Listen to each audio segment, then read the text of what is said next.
All right, in this tutorial, we're going to go over how to graph an equation in slope-intercept form.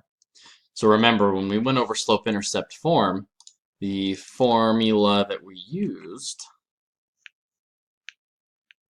so y equals mx plus b, where the m is our slope and the b is your y-intercept. And those are the only two things you need in order to plot a linear function and draw the line of that graph. So when you're looking at your equation that's given to you in slope-intercept form, y equals 1 over 7x plus 3, you have to identify first the slope and the y-intercept. Now usually your y-intercept is going to be your starting point.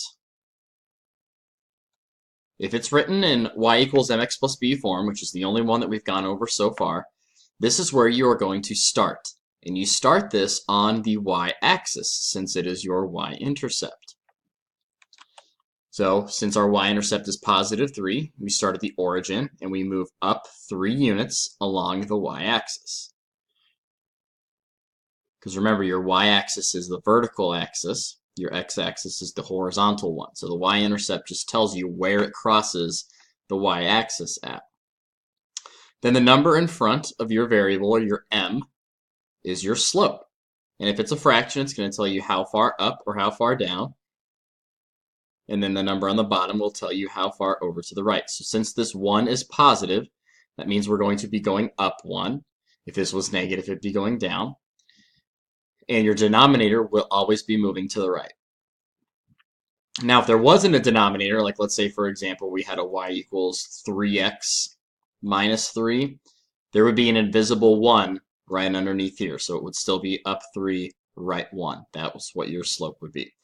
But back to this problem, we have a positive 1 over a positive 7, so we're going to move up 1 and to the right 7.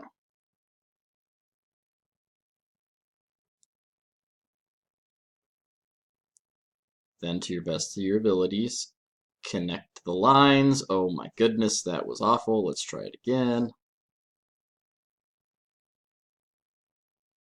That's a little bit better. And it does continue in both directions. That was bad.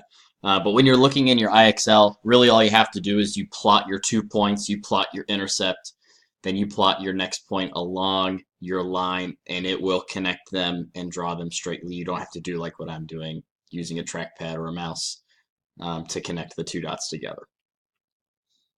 All right, now the next one, y equals 3 over 2x minus 5. Now, we're again going to start with our y-intercept, which is a negative 5. Remember, the sign will indicate and tell you whether you move up or down along the y-axis to start plotting it. So since this is a negative 5, we're going to start at our origin and go down 5 to plot.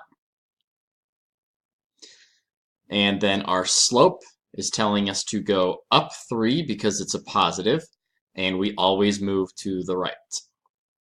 So up 3, 1, 2, 3, right 2. And if you want, you could keep going and plot more points. Up 1, 2, 3, right 2. Up 1, 2, 3, right 2.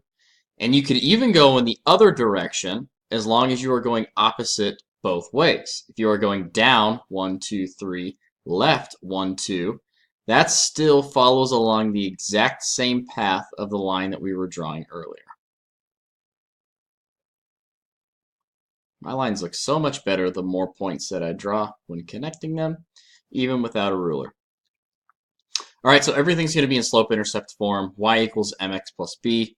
You start with your b, you plot your y-intercept, then you find at least one more point next along your slope. Connect the dots. If you want to draw more points along that, it's totally fine. But that's what a linear function is going to look like in slope-intercept form.